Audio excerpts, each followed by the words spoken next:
My name is Claire Morgan, and I'm 35 years old. I didn't know my life was about to fracture so cleanly until I walked into my own kitchen and realized my boyfriend was sitting there like a manager waiting to conduct a performance review. He didn't look angry. That should have been my first warning. He was calm, focused, laptop open, a notebook beside it, a glass of water placed carefully to the right, untouched.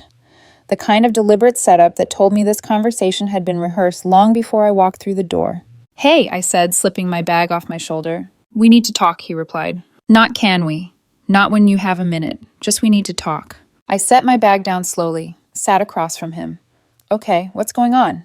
We'd been together for 2 years, 8 months living together. My apartment. I'd bought it years ago, when the market was reasonable, when I'd chosen stability over flash.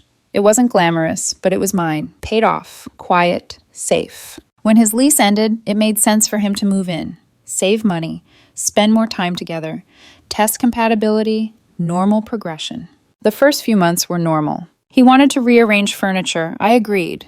Needed more closet space. I made room. Had opinions about decor. I listened. It was his home too now, or so I thought. Around month 4, the comments started. Not insults, not outright. Suggestions. "You'd look better if you dressed a little sharper, even on weekends." "Do you really still play games and read sci-fi?" "Your friends are nice, but they're not exactly driven."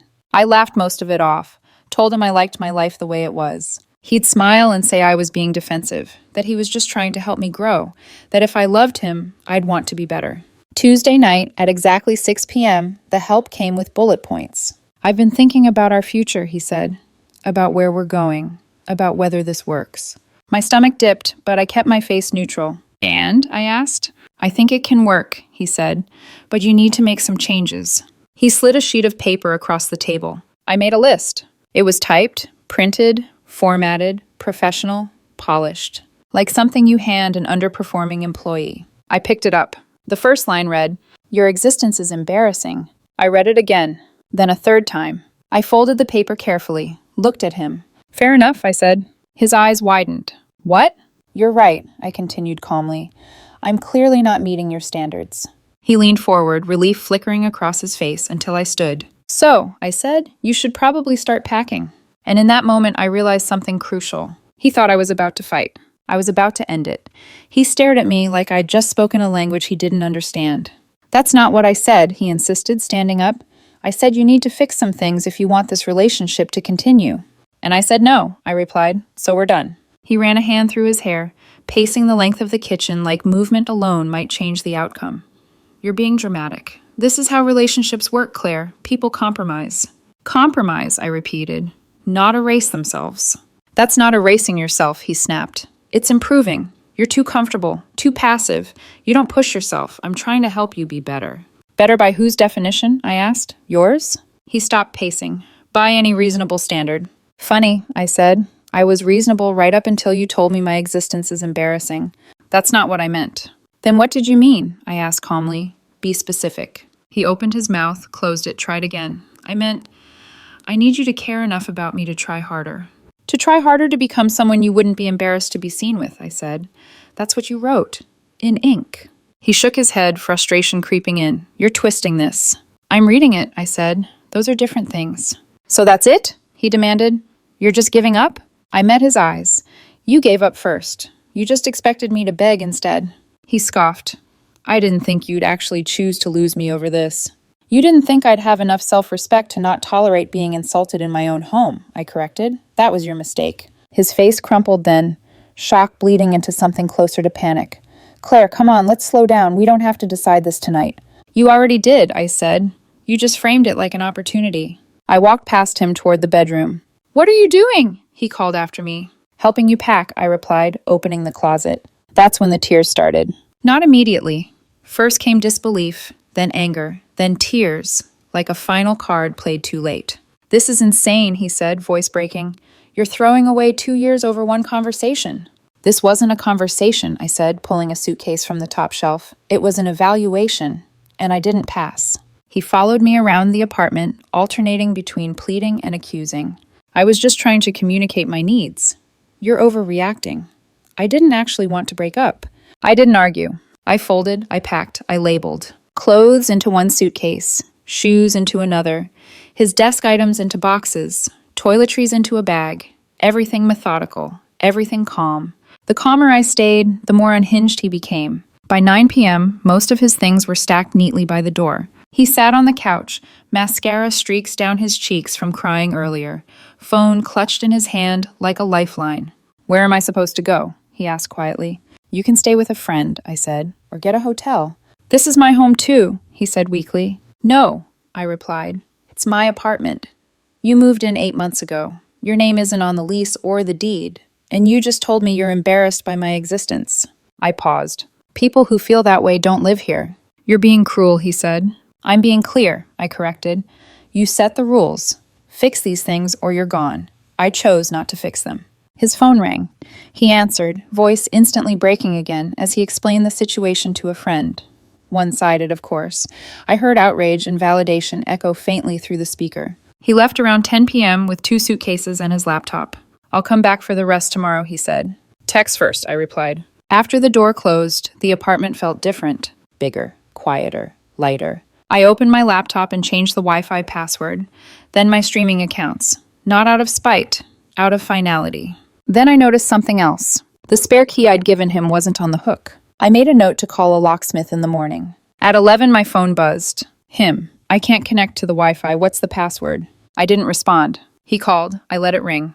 Another text came through. Him. "Seriously, you changed it? That's petty." Me. "You don't live here anymore. You don't need access." Him. "I still have stuff there. I need cloud access for work." Me. "Use your phone data. Not my problem." 5 more messages followed. I muted the conversation. That night, I slept better than I had in months. Not because I wasn't hurt, but because I finally wasn't being diminished. Wednesday morning, I called a locksmith. It wasn't dramatic. No shaking hands, no second guessing. I gave him my address, approved the quote, and scheduled the appointment before noon. $200 for peace of mind felt like a bargain. By 12:15 p.m., the locks were changed. New keys in my hand, old access erased. At 1:02, my phone buzzed. Him. "I'm coming by after work around 6 to get the rest of my stuff." Me. "I'll have everything by the door. Your key won't work anymore." 3 dots appeared. Disappeared. Appeared again. Him. "You changed the locks?" Me. "Yes." Him. "Are you serious?" Me. "Completely. See you at 6. I spent the afternoon moving boxes. Every item he'd owned in my apartment went into a labeled container. Kitchen items, books, office supplies, miscellaneous cables. I wasn't sure belonged to him, but didn't want to risk keeping. I stacked everything neatly in the entryway, close enough to the door that he wouldn't need to step inside. At exactly 6 p.m., there was a knock. I opened the door. He stood there with a woman I recognized immediately, the friend he'd stayed with the night before. Her arms were crossed, her expression sharp, defensive, loyal. "All your things are right here," I said, gesturing behind me. He looked past me, eyes flicking to the new lock, then back to the boxes. His jaw tightened. "Can I come in?" he asked. "No, I just want to talk." "We already did." 5 minutes, he pleaded. "Please." "No." His friend stepped forward. "You're being really heartless." I met her gaze calmly. He handed me a list that said my existence is embarrassing. "How would you react to that?" She hesitated. "Just a second." "She was trying to help you," she said anyway. He was being honest. "Honest about his contempt," I replied. "Those are different things." "You're impossibly stubborn," she snapped. "I'm comfortable with that," I said. "You can take the boxes now." They made 3 trips to the car. I stood in the doorway, arms folded, watching to make sure nothing was forgotten. On the last trip, he stopped in front of me, eyes red, voice low. "I didn't mean it the way you took it." "Yes," I said. "You did. You just didn't expect consequences." "I loved you." "I loved you too," I replied, past tense. His friend grabbed his arm. "Come on, she's not worth this." They left. I closed the door, locked it, leaned back against it for a moment, and felt nothing but relief. That evening, his posts started appearing. Vague ones. About narcissists. About emotional abuse. About how sometimes you try to help someone grow and they punish you for it. About how you can't save someone who doesn't want to be saved. Mutual friends began reaching out. Some were confused, some distant. A few clearly believed him. When someone asked for my side, I sent them a photo. The list. The first line circled. "Your existence is embarrassing." The responses shifted almost immediately. "Oh, that's harsh. Yeah, that's not okay." Word spread. By Friday, more messages came in quietly, privately. I didn't know he said that. He made it sound like you snapped. That list is brutal.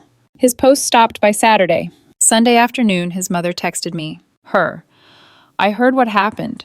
This seems like a misunderstanding. Can we talk? I stared at the message for a long moment. She'd always been kind to me, warm, polite, but this felt like mediation, damage control. Me. With respect, this is between your son and me. There's no misunderstanding.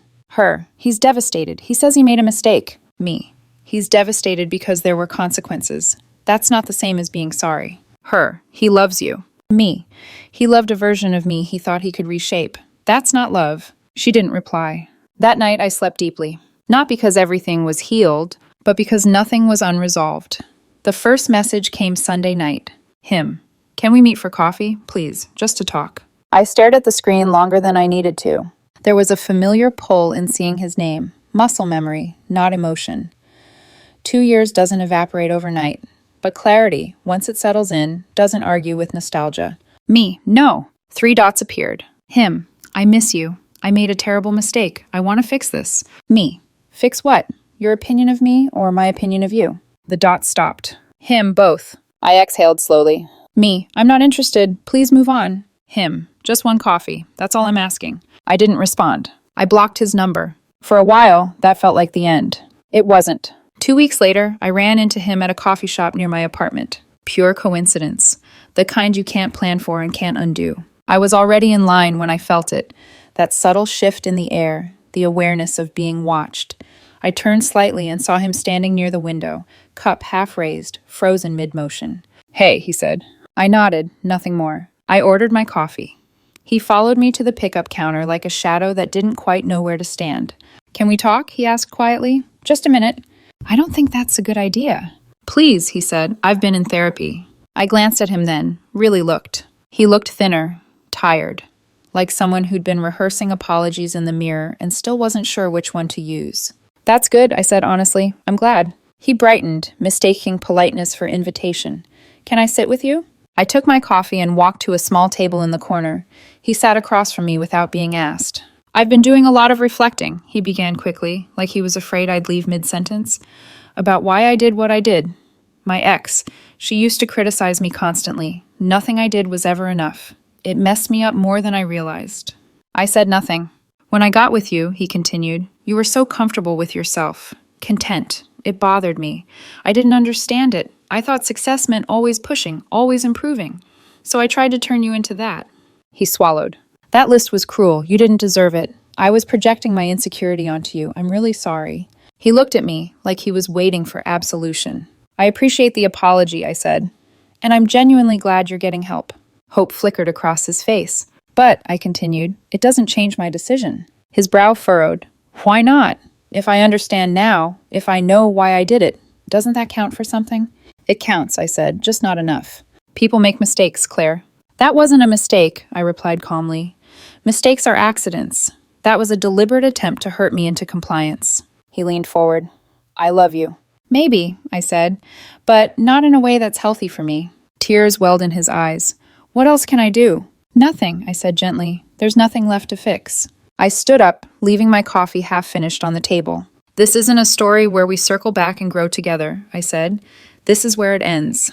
I walked out. He didn't follow. 3 months passed. Not dramatically, not with some cinematic montage of reinvention. Life just continued. I was still in the same apartment, still working the same job, still wearing jeans and soft sweaters on weekends, still reading sci-fi novels curled up on the couch, still spending time with the same friends, the ones he'd once called low energy, who made me laugh and never asked me to be anyone else. The biggest change wasn't external. It was the absence of tension. The constant low-grade pressure to perform was gone.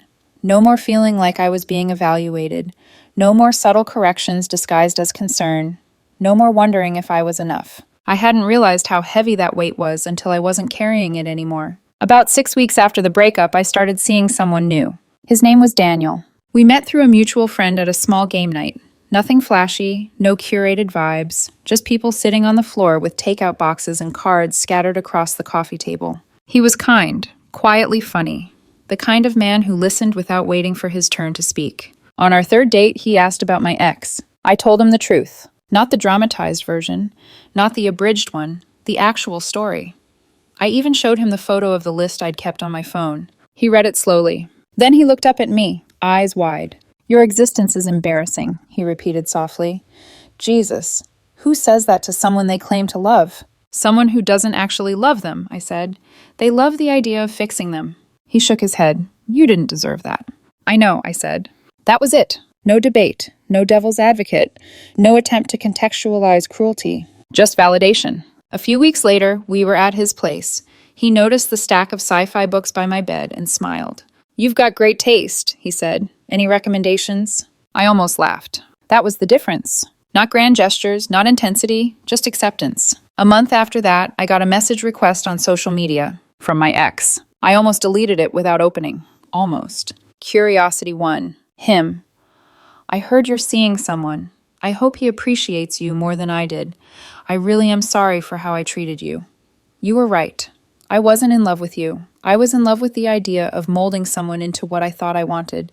That was wrong. I hope you're happy. I read it twice. I felt nothing. No anger, no satisfaction, no sadness. Just acknowledgement. I didn't reply. I closed the message and went back to my life. The list is still on my phone. I've thought about deleting it more than once, but I keep it. Not as a reminder of him, but as a reminder of the moment I chose myself. The moment I decided I didn't need to apologize for existing. Some people think love means compromise at any cost. Meeting in the middle. Adjusting yourself until you're unrecognizable. But there's a line, and once someone crosses into contempt, once they tell you that who you are is something to be embarrassed by, that line is gone. I exist exactly as I am. And now I'm with someone who doesn't need to change me to love me. My ex loved the project. My partner loves me. And the Wi-Fi password? I never did give it to him. Small victories.